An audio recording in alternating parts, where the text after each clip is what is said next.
tinatawag na dasal. At tungkol doon sa iyong mga katanungan, sinimulan mo ang video ukol sa pagdarasal. Panoorin nyo muna ang video na ito.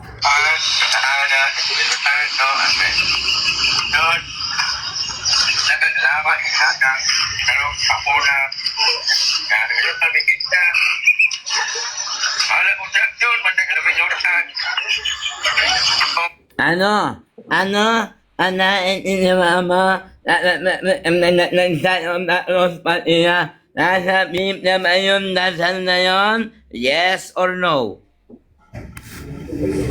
Nasa Biblia ang dasal na yon. Matthew chapter 28 verse last 2 verse doon sa Matthew chapter na yan, sinasabi doon, in the name of the Father, the Son, and the Holy Spirit. So sa makatuwid, yung sign of the cross na yan na pinagdarasal ng mga piniplay mo ng video ay nasa Bible yan. At saka sumasagot. Next question. Dahil sabi mo nasa talata ng Biblia, nagtawanan sila. Nag-sign of the cross pa. At tawanan. Ano ang naintindihan mo sa pagdarasal ngayon ng Katoliko? Ano ang naintindihan mo? Tama yung mga emosyon nila dyan. Kasi sabi ng Psalm, sumasagot pa, umiiyak man. Tama yung emosyon. Sumatawa, wala naman nakakatawa. Ayaw. Wala nakakatawa, nagdarasal sila, tumatawa. Sumasagot pa po, no? Sagot pa po. Kang ano, Oh? Ano Literal, ngayon? bro. Ano wala nakakatawa? Madami pala pala mapahiya ka lang. Kaya mo yan, Brother Sky. Pahiyain mo sila. Prove them wrong.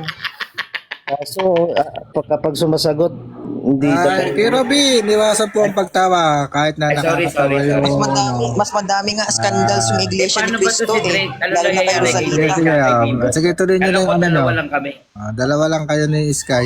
Para naman makapagtanong ulit si Sky mamaya. Okay. Sagutin natin. Tama yung pagdarasal ng Katoliko na piniplay niya. Hindi yun ang tanong ko, yung pagtawa. Kaya nga, sasagutin natin. Tama yung emosyon na pagtawa doon sa mga Katoliko sa pagdarasal nila. Kasi sabi ng Psalm chapter 2, ang Diyos ay tumatawa sa mga ginagawa. So, sa makatuwid, makadiyos pa din ang behavior na yun or emotional na yun na pagtawa. Walang labag yun sa Biblia kasi ang Diyos ay tumatawa. Next question. Ano pa bang ipi-play mo? Next question. Pagka pinagpara sa upahan, pinagpara naman ang Santa Maria, ay nga ng Diyos, ipanalangin niyo kung may kasalanan ngayon at kung kami mamatay. Amen.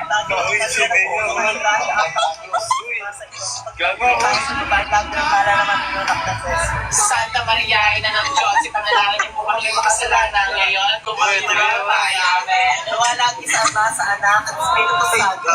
Para lang sa utang ngayon, magpakailanman, Ang tanong ko, tama pa rin ba na habang may nagdarasal, oy, gago, hoy, at tama rin ba na nagtatawanan sila habang tinataas yung kamay na Santa Maria, ina ng Diyos, oy, makinig ka, Drake, hindi ka kasali, babayan si Drake, ibabayan. Tapos ni Bruce Hindi pa ako tapos na tanong, ibabayan.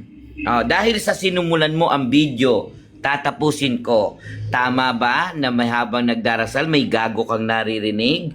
Tapos nagtatawan, Santa Maria, bayaran sila ng utang. Tama ba yung dasal na yon? Yes or no? Tama. Kasi positive di. Sige bro. Tanong ako sa iyo bro, Sumasagot pa po ako po. McDonald's. Baba nyo nga yan si Drake, nakikialam. Tama Kaya mo na, Drake. Kaya mo na sila, Baba Drake. nyo na rin si Kaya Bibot, mo na, Drake. nakialam na rin. Baba nyo na yung dalawa. Ayaw mo na, Drake. Sila lang. Sagot na po tayo. Tama pa din yun, yung mga sinasabi nila kasi positive essence pa din yung ginagawa nila na pagdarasal. Not unlike doon sa piniplay ko na video ay talagang ang sagwa-sagwa pakinggan, parang nasa negatibong perspektibo, no. So parang demonyo yung pagdasal, parang demonyo yung pagdasal na yun. Eh ika nga, ang Diyos ay tumatawa. So yung ginagawa nilang happiness doon sa dasal na yun ay essence of God yun. Hindi yun essence of demons like sa dasal ng Iglesia ni Cristo na parang nasaniban ng demonyo. Next question. Panghuling tanong.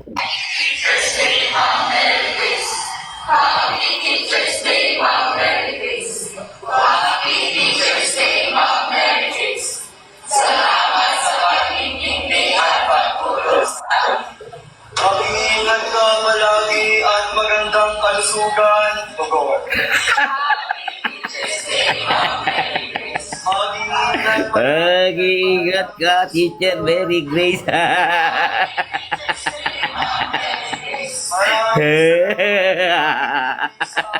naman mapapang pasensya. Maraming salamat sa pagtitig. Sinimulan mo, tatapusin ko. Panghuling tanong. Tama pa rin ba ang kanilang pagdarasal na may mga kandila pa? Mag-iingat ka, tugon, tugon, darararan. Tama pa rin ba yon? Yung sabi ng Biblia, ay, kasagot mo na. Tama pa din yun. Tama pa rin ba yon? Yes, tama pa din yun kasi sabi ng ang ilawan ay dapat ilagay sa tamang ilawan. Yung kandila daw ay ilagay sa tapat kalalagyan ng mga candles. So tama yun. Ngayon, ang hindi tama doon, yung pagdadasal. Dahil sinimulan ko, ako na din ang tatapos. Ang hindi tama doon, yung pagdasal ng Iglesia ni Cristo. Na ito yung isasagot natin.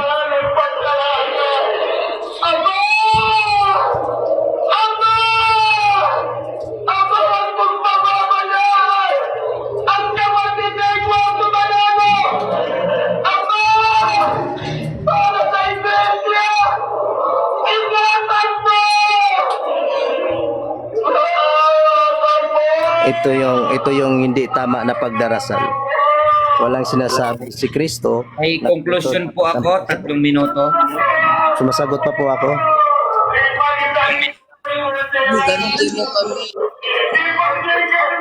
Ito yung hindi tama na pagdasal.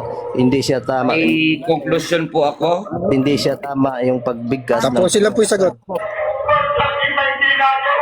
So kaya itong mga dasal na to ay hindi ito sa Diyos kundi dasal to ng mga demonyo. Emotional lang makikita natin yung word ng mga demonyo. Kasi ang nasa Diyos ay napaka-humble ang mga dasal niyan. Tumatawa lang, pa-relax-relax lang. Not unlike dito sa dasal na to ay hindi to sa Diyos talaga. Maka-demonyong dasal to. Kaya malinaw, ang tumatanggap ng dasal na to ay nasa demonyo sa pamagitan ng mga words na mga binitawan. Ito, pakinggan nyo ang sagwa ng demonyo. Ayon, salamat ninyo sagot. Okay, sa akin pong konklusyon, halata pong nasaktan po ang ating mga kababayan pong mga Katoliko. Sapagkat malinaw naman po ang ating nasagot, ang mga salita na binitawan doon, bagamat nasa tinig na sasalita ng Ama, iyan naman po ay biblical. Subalit nung akin pong iparinig sa kanila yung video, ay tinitiyak po natin na hindi po niya naintindihan, pero tama pa din. Oh. Salamat nga po, Miguel. Tingali. May nagtatawanan po sa pagdarasal ng Katoliko. Tama pa din? Sige nga po, tama pa din. Nag-sign of the cross tapos nagdasal, tama pa din? Ha? Tapos ito, tinaas pa yung kamay. Oh, meron pang bakla na nandoon parang namatayan at dinadasal. Tama pa din na nagtatawanan sila. Ano sagot niya? O dahil ang Diyos ay tumatawa. Ha?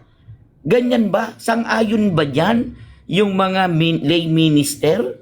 Sang-ayon kaya sa ganyang sagot ni Sky? Sang-ayon kaya ang lay minister lalo na kung hindi maayos magpulbo? Oh? Ha? Oh? Oh? Oh, paano ngayon? Paano ngayon niya ng tututulan? Sang-ayon? Tama pa rin? Ha? Sa amin, Naway umaba pa ang pasensya mo sa amin. Oh, Happy Teacher's Day, Tugon. Bumayad ka na ng utang, Teacher Mary Grace. Tama pa rin. Ganyan ba? Ganyan ba ang itinuturo ng mga paring paraan ng pagdarasal at ng mga lay minister? Hindi man lang ba kokondinahin ng mga lay minister, lalo na po yung tinatawag na lay minister Edwin? Tama pa rin ba ang sagot ni Skyril sa kanyang pagsagot na tama? Tumatawa ang Diyos? Naiintindihan nyo ba yung sinabi na nagtawa na? Sige, salamat ka.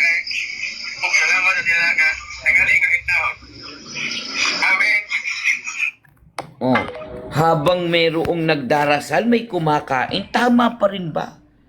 Aba, pagka ganyan ang relihiyon na hindi na alam yung kabanalan doon sa kalokohan, umalis kayo dyan. Umalis kayo dyan. Yan ay relihiyon na hindi sinasamahan ng Diyos, relihiyon na puro kalokohan, relihiyon sa tao, lalo ng relihiyon sa demonyo. Salamat po ng marami. Simulan mo, tatapusin ko. Simulan. Okay, sino naman sunod? Uncle, Viewrista, paap mo si antagonis pababa ko. Okay, Yan, okay, okay. antagonis. Yan. Up, Kuya Anta.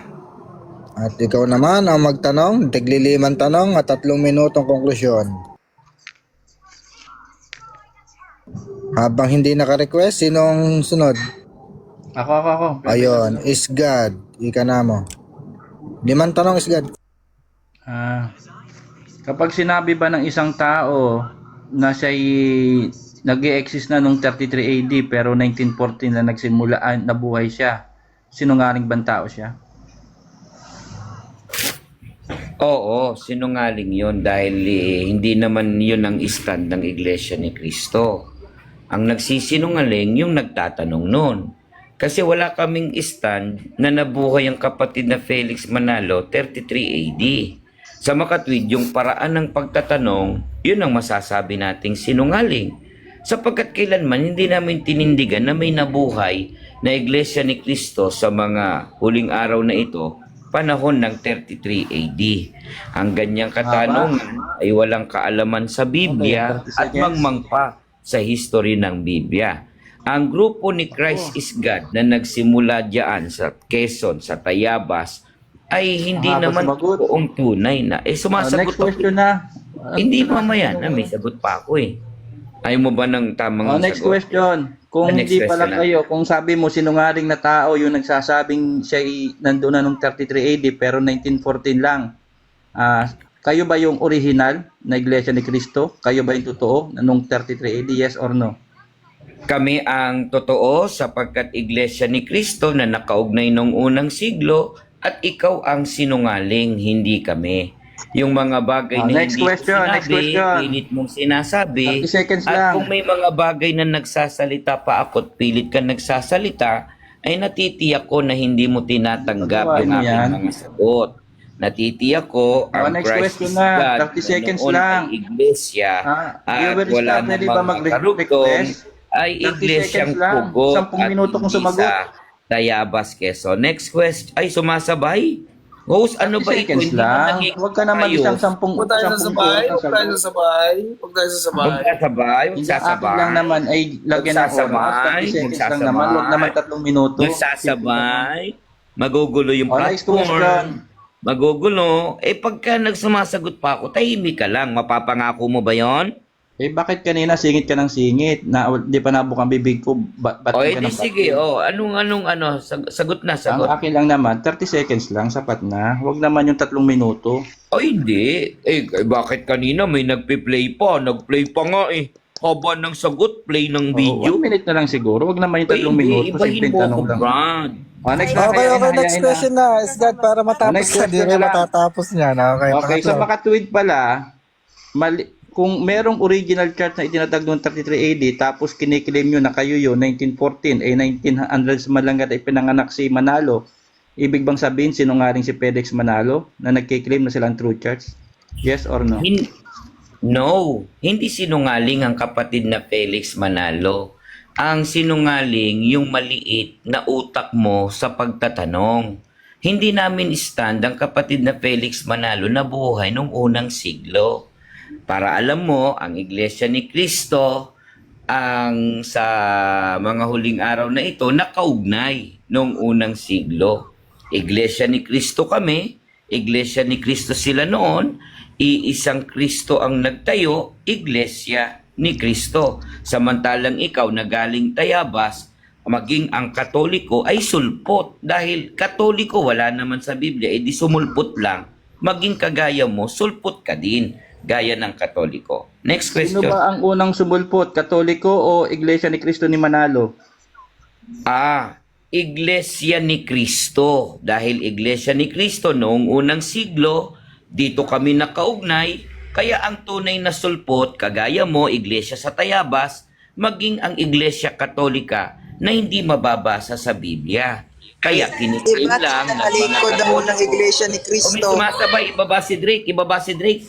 Ibaba si Drake, hindi na kayanan yung pressure. Ibaba, sumasabay. Iglesia Relax na sa mga guys. Katolika Romana, Sabi nyo, mas sulpot din una kayong yan. sumulpot Maging sa ang Iglesia ni Iglesia sa Cristo. Tayabas, sulpot din. Next question. Okay, sabi mo, tinanong kita kung sino Panglima na ata yan, sumulpot, last. Katoliko. At ang tanong ko sa iyo kanina ha, sino ang unang sumulpot, Katoliko o Iglesia ni Cristo ni Manalo? Ang sagot nyo kayo. Base sa ebidensya, sino bang nauna na sumulpot? Base sa history, Katoliko ba o Iglesia ni Cristo noong 1914 lang? Alin ang totoo? Ang nauna ay yung sinaunang iglesia na Katoliko o yung iglesia ni Felix Manalo noong 1914? Ano bang nahuli, 1914 o yung sabi nila na 100 AD sila nagsimula? Okay, nauna, Iglesia ni Cristo. Ngayon tanong mo, sulpot. Kanina alin yung nauna, tas dinugtong mo yung sulpot. Malinaw na taktika ng dyablo ang ginagawa mo. Yung tanong mo kanina, iba na sa tanong mo ngayon, pagkatapos nagtanong ka na parang yun ba ang itinanong mo sa akin. Mali yun. Yan ay taktika ng dyablo o ni Satanas. Nauna, ang Iglesia ni Cristo noong unang siglo, pinagpatuloy ni Apostol Pablo, Iglesia sa mga hintil, natalikod dahil sumulpot ang Katoliko at sumulpot ang Iglesia sa Tayabas. Naitayo ngayon ni Cristo ang Iglesia sa bansang Pilipinas. Iglesia ni Cristo noon at ngayon ay iisa. Subalit ang sumulpot talaga, Iglesia sa Tayabas at Iglesia Katolika Apostolika Romana na wala po kailanman sa Biblia. At yan po ay inaamin ng Katoliko na sila ang tunay na sulpot at wala sa Biblia. Okay, salamat. Sabi mo, itinatag ni Jesus Wala Cristo. na, 5 na yung tanong mo. Sige. Time na Uncle Isgad. Meron kang Sige, 3 game. minuto para magbigay ng konklusyon. Saglit lang. Saglit lang. Anong tanong? Sige, anong tanong? Sige. Hindi ka na magbibigay ng konklusyon, Isgad? O... Magbibigay ako conclusion. Okay, magbibigay okay. ako conclusion. Ito lang masasabi ko, sabi nila, una pa raw sila sa Katoliko. Pero alam naman natin, 1914. Ang sabi niya, estratehiya daw yan ng dyablo. Alam niyo po kasi, estratehiya ng dyablo ang maging sinungaling. Yung kasinungalingan, ginagawa niyang katotohanan. Ang lakas ng loob niya na mas nauna pa sila sa Catholic, 1914 lang sila. Ang katunayan niya, si Felix Manalo dating Katoliko. Paano magiging una ang Iglesia ni Cristo kung si Felix Manalo ay dating kaanib ng Katoliko? Ngayon, ang stand niya, ang nauna daw ay Iglesia ni Cristo ni Manalo 1914 against sa Catholic. Ibig sabihin, kung yung kasinungalingan ay ginagawa niyang katotohanan, ibig sabihin, ang taglay niya ngayon ay espiritu ng Antikristo, espiritu ng kasinungalingan. Biruin mo, nauna pa raw sila sa Catholic. Samantalang base sa history, 1914 lang sila. Si pinanganak yata si Felix Manalo, baka kaulihan ng 18th century, 1850. Palagay na natin. Kung gawain nila na yung kasinungalingan ay totoo, hindi yan ang true church. Tandaan nyo, simpleng tanong, sinungaling, ang lahat ng aral niyan, ang nagtuturo sa kanila ay espiritu ng kasinungalingan. Kasi nung nang sabihin na hindi na unang Catholic, unang sumulpot ang Catholic base sa katibayan, hindi talagang sila daw. Kaya kung naninindigan sila sa kasinungalingan, hindi yan ang true church. Kasi ang iglesia ng katotohanan, ang iglesia ni Cristo, O ang iglesia ng Diyos na binabanggit sa unang Timoteo 3:15 ay haligi at suhay ng katotohanan. Eh sila ay suhay ng kasinungalingan. Nauna pa raw sila sa Catholic, pero 1914 lang. Eh kailan ipinanganak si Manalo? Mga 18 siguro. Kaduluhan. Kaya kung ang isang grupo ng sekta ay naninindigan sa kasinungalingan, hindi sila ang true church. So bakit ka pa aanib dyan? Simpleng tanong, ang mali ang sagot. Wala sa kanilang katotohanan. Dahil ang true church ay katotohanan ang dala. Gasino nang sabi na unang sumulpot ang Catholic, hindi nila magawa. Kasi nga, literal sa kanila ang magsinungaling. Nature nila ang maging sinungaling sapagkat ang ama nila ay diablo. Gawain ng diablo ang sinungaling. Pero sa Church of Christ na kinakaniban namin, hindi namin gawain yan. Aaminin namin na unang Catholic. Gasino nang sabihin yun. Eh kasi nga, katotohanan ang dala namin. Pero sa kanila, kasinungalingan, kahit mas nauna daw sila sa Catholic, 1914 lang sila. Pinaninindigan niya yun. Nang walang pagsusubali. Yung kasinungalingan, literal na normal sa kanilang magsinungaling. Kaya ang sinungaling po ay hindi anak ng Diyos, anak ng diablo yan. Mga kapatid, kaya makikita nyo, huli agad na sila hindi ang true church. Ang true church po ay katotohanan ang ipinapahayag at hindi kasinungalingan. Salamat po. Saglit lang. Ayan, ako naman po ang magtatanong kay Christ is Kaya God. muna, may tao. Saglit, may tao lang. Pasensya na. Oy, ganun. Wait lang muna kay Robin at may tao. May tao. Nagpaalam naman kuya. So, sino ba? Sky o Drake? Sino sa inyo dalawa kuya? Yan may nga si Drake. Si Drake naman. Si Drake. Si Drake naman. Si Drake muna.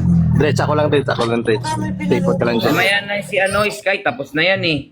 Tapos na siya. Sige, si Drake muna kuya Sky para naman maka-experience ng tanungan. Sige, para mapagbigyan natin yung mga Sino wala pa. mauuna? Ako o siya? Si Drake po, si Drake ang mauna. Sige bro, sa konklusyon mo na nauna daw ang Iglesia ni Cristo 1914. So, sinabi mo yan yung pinag-aralan ni Apostol Pablo, sabi mo yan. Pero ang katanungan mo, yung Iglesia ni Cristo na nakasulat sa Roma 16:16, pag i-base natin sa English Bible, Churches of Christ yon. So, ano ba ibig sabihin yon? Kapag Churches of Christ yung grammatical na tayo, edi kapag sabihin mo, proud akong Roman 16:16, edi you're proud of being Churches of Christ, edi hindi na yan grammatical. So, in conclusion bro, hindi, talaga yung bias talaga kayo. Paano? Una, Katoliko yan si... Ano kaya magtatanong? Kuya, magpapahayag, tanong. Pakilinaw nga. Fix Nagmumukhang na, engot eh. Oy, Drake, nagmumukha kang engot. Bago Kuya Drake, bibigyan kita ng pagkakataon na magtanong sige, ng ako na, lima nagtatanong. sa mga INC. So, mamaya ka na mag-conclude after ng yung limang tanong para makausap mo naman sila. Sige, Kuya Drake, unang tanong. Haba-haba magtanong. Sige, unang tanong. Unang tanong, anong Pacific date kayo natatag ni Panginoon Jesucristo? Ikadalawang tanong. Isa-isa lang, kuya. Huwag sabay-sabay, kuya. Isa-isa lang. Sige, bro. Para Sige, bro. makapag-follow up ka rin sa sagot niya. O, yung unang tanong mo, anong Sige, Pacific unang date? Una. Nagtanong ka na, sasagutin ko na. Unang tanong sa anong Pacific date? Walang Pacific date, specific date. Mali agad ang iyong tanong sa Pacific. Sa Makatwid, specific date. Magtanong ka ng tama para masagot ka ng tama. Pangalawang tanong, Pacific date.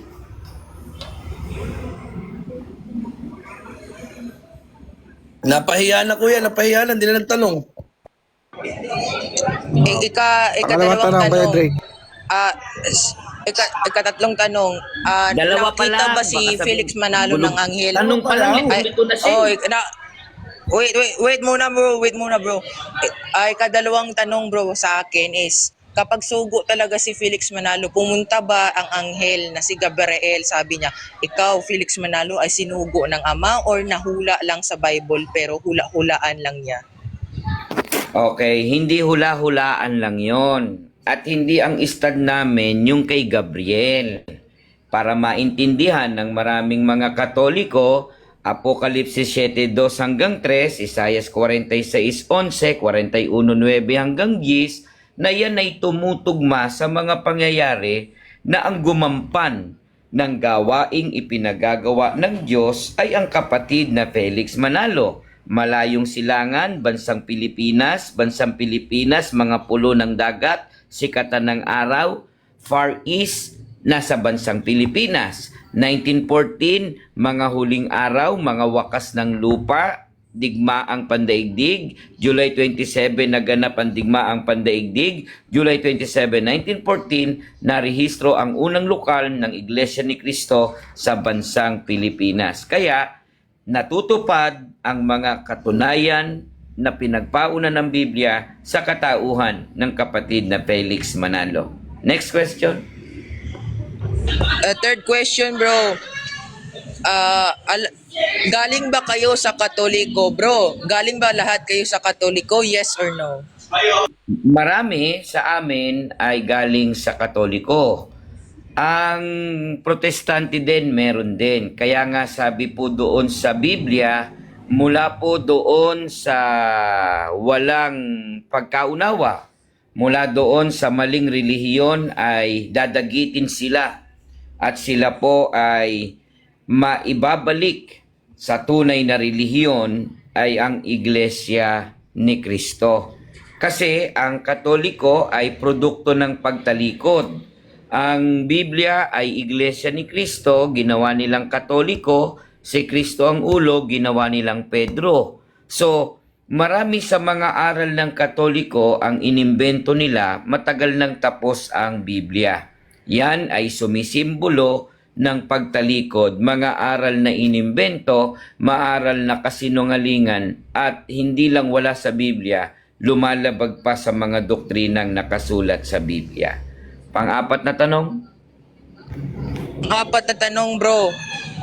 Hindi ka ba tutol sa amin na noong sinabi ni Kristo na siya ay ang anak ng tao, bakit po siya binato ng mga Hudyo at sinabi siya ay bless me sa Diyos? Una, hindi po blasphemy.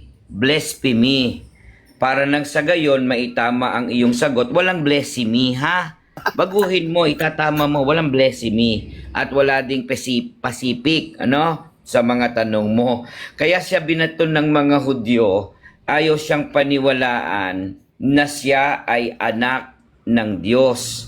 Ang paniniwala dyan ng mga Hudyo ay pagkakamali. Kasi ang akala ng mga Hudyo, kagaya ng pag-aakala nyo, Diyos si Kristo, hindi blasphemy.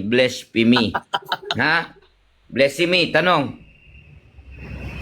Sige, ikalimang tanong, noong natatag na ni Felix Manalo na 1914 ang Iglesia ni Cristo, paano na yung mga 80s na tao na hindi kabilang sa Iglesia ni Cristo? Sila ay ba maliligtas or maiimpyerno?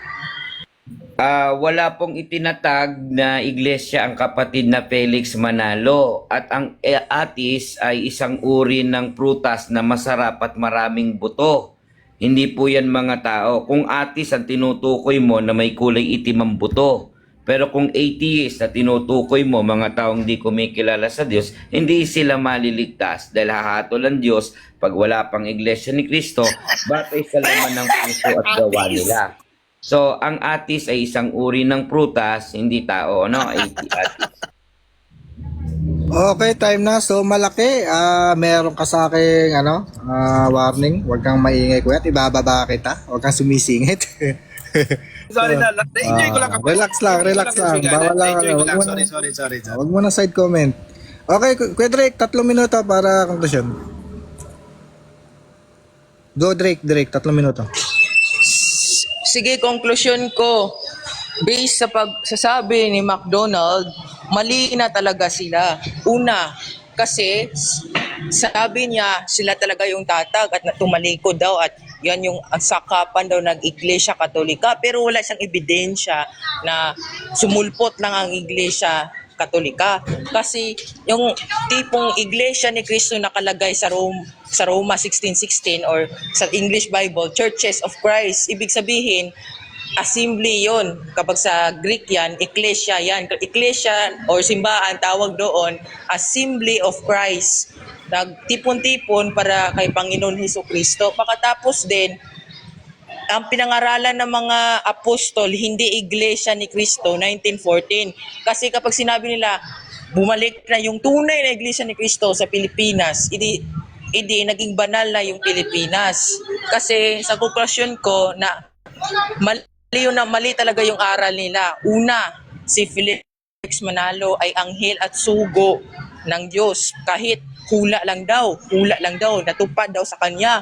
Pero yung katanungan talaga is, galing siya sa mga Katoliko, yung devoted parents niya sa punong Nazareno. Pagkatapos din is naging pastor siya sa born again, sa Sabadista.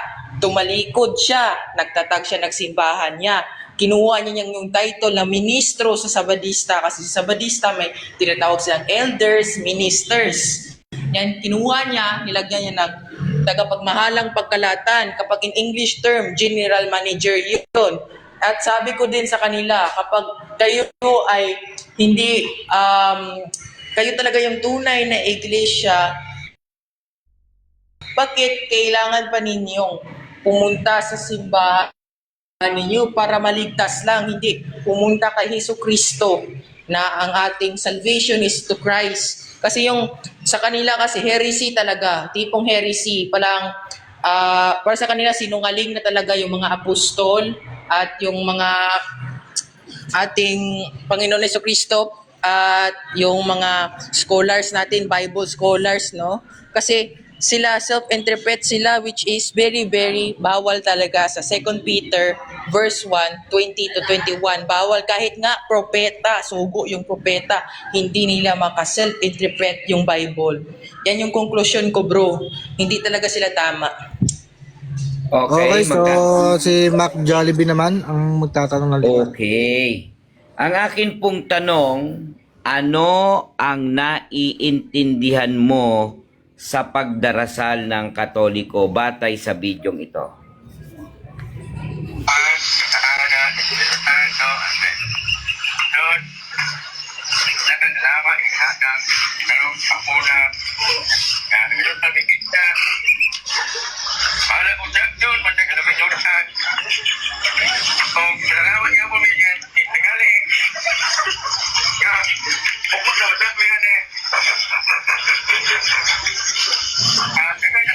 Ang mga pagkakaalam ko dyan, bro, sa pagdadasal nila, bro, hindi talaga silang Hindi pa ako tapos magtanong, bro, eh. Hindi pa ako magtapos magtanong, bro. Nahanay ko pa lang. O sige, dahil sa nag-bat-in ka na, di ka na makatiis, ano ang naintindihan mo sa dinadasal ng grupo ni Bibot, ni Edwin, ni Tio, ni Nash, at ni Boy Desta? Based sa ganyan kasi, bro, is ano talaga, kapag tumawa ka talaga sa dasal, bawal talaga yun kasi pagdadasal sabi is kanina ni pagpa-falling ni pwede God. tumawa eh. Parehas kayo Katoliko, magkaiba? Hindi talaga bawal talaga tumawa kahit nga kapag mali yung si FT kino-correct namin eh. So, based sa ganyan, bawal talaga. Seryoso kapag dasal na, seryoso ka talaga. Dapat seryoso ka talaga. Kasi ang pagdadasal is communication with God. Next question. Nang tinanong ko kanina si Skyril ay pwede daw tumawa at ang kanyang batayan tumawa ang Diyos. Si Skyril ay Katoliko. Ikaw si Drake bawal tumawa. Sino sa inyo ang tunay na Katoliko ni Sky? Depende yan sa pananampalataya, bro. Wala sa categorical, kuya. Ang categorical ko, si Sky, ang sagot kanina, pwedeng tumawa at tumatawa din ng Diyos batay kay Sky na Katoliko. Ikaw naman, Drake, same video, bawal tumawa. Sino sa inyo ni Sky ang may tamang sagot? Para sa akin, bro, parang ako talaga yung conclusion, bro, kasi bawal talaga tumawa sa mga dasal. Oo. Para sa akin, Makatwid, bro, para sa akin. Walang sorry sa pagbabati. Sa Makatwid, mali ang sagot nung sinasabi ng sumasagot na pwedeng tumawa sa panahon ng pagdarasal. Hindi tunay na Katoliko yon. Yes or no? Ano din bro, actually bro, imperfectness din, may imperfect din na Catholic bro, pero devoted pa rin. Kasi lahat tayo, lahat tayo may kasalanan so pwede tayo makarepent na lang. Pero based sa aking pananaw bro, as minor seminary preparation pa ako, bawal talaga yun kasi isipin mo, McDonald, ikaw yung dakilang Diyos. Isipin mo lang dakila kang Diyos. Tawanan ka. Na kukommunicate sila sa iyo pamigitan ng prayers pero tinawanan ka. Ano ba ang Last question na lang para naman gusto ko lang i-clarify. Ibig sabihin, ang stand talaga ng Catholic sa pagdarasal ay bawal tumawa at kapag may sumagot na pwedeng tumawa sa pagdarasal sa Catholic, imperfect yun. At yan ay masasabing kulang pa ang kaalaman sa pagiging Katoliko. Tama o mali? Actually bro, porke tumawa sila, wala na silang alam. Actually, tama o mali? Hindi, mali bro. So, sabi sa aking konklusyon bro, porke tumawa sila at makasala sila, wala na silang alam. Kasi hindi ganun bro. Hindi, ganito, for top 1 honor student ka, tumawa ka sa test ninyo ng math, hindi ka na magaling sa math. Palang ganun yung konklusyon bro. Tama ba ang tanong mo Okay, na time na? Pacific at Blessimi? Time na, Kuya Robin? Ay, sorry. Okay, 3 Conclusion minuto. na ako. Viewers na ako naman. Sige, Ate Kasi, after. May conclusion ako. 3 minuto lang, Ate Kasi. Sige, go. Ayun. Krista ako rin, mamaya magtatanong ako. Isang magandang umaga po sa inyong lahat. Ang kausap ko po kanina ay si Blasimi at si Pacific. Sinasabi ni Drake na si Blasimi at si Pacific na maling-mali talaga si Skyril sa pagsagot ng Katoliko na tumatawa sa panahon ng pagdarasal. Maling-mali din ang ginagawa ng Katoliko na ini-scam yung kanyang kapwa Katoliko. Halimbawa, nangihingi ng laptop. Pagkatapos ay hindi man lang ipinapakita yung laptop, mali yun. 80,000 yung nakuha, tapos isinusumbat, mali din yun. At hindi dapat sa social media binabanggit ang mga bagay na yun, lalo na kung pareho kayong Katoliko. Kagaya ng ginawa ni Drake, tsaka ni Skyril, kapwa sila Katoliko, pero nagbabanggaan at salungatan ng kanilang sinasabi. Kagaya naman nung mga nagpapanggap na sila daw ay Katoliko, pero nag-scam naman ng laptop. Yun naman Katoliko na siya at sinumbatan naman sino sa kanila ang Katolikong tunay. Sa makatwid, merong dalawa sa kanila o isa sa kanila yung hindi nagsasabi ng totoo. Meron namang Katoliko na nagsasabi okay lang maglasing, okay lang daw uminom, okay lang kahit maglasing sa TikTok kasi nagsasabi lang daw siya ng kanyang sama ng loob. Hindi po mabuti kung ikaw ay nalalasing, kung ano-anong nasasabi mo, baka nasisiraan pa ang relihiyong Katolisismo. Lalo na nagpapakilalang kayo ang tunay na Kristiyano. Mali din yun. Isang bagay pa, kapag ka ikaw ay babae na nasa uring Katolisismo at nagpapahayag ng mga di umano ay salita ng Diyos, sana ay hindi ka kakitaan ng mahalay na pananalita, hindi angkop na marinig sa isang babae, sapagkat bumababa, napakababa, pinakamababa, yung pagiging relihiyong Katolisismo na sa halip na nakatutulong sa pagtatanggol ng aral, lalong bumababa yung dangal kung meron mang natitira sa dangal ng Iglesia Katolika Apostolika Romana. Halimbawa, namatay ba sino bang namatay? Si Kristo o ang Diyos na nagkatawang tao? Di ang gawin nyo para wag kayong magtalo, pababain nyo na yung Panginoong Hesukristo, sa Kanya nyo itanong para masagot naman kayo. Hindi kayo yung nagtatalo-talo sa platform ninyo nang sa gayon ang Iglesia Katolika na nagsasabing Kristiyano, kayo ang tunay na nagkakaisa. Sana po nakatulong ang aming paalala, mga pagpapayo dito lang sa Iglesia Katolika Apostolika Romana.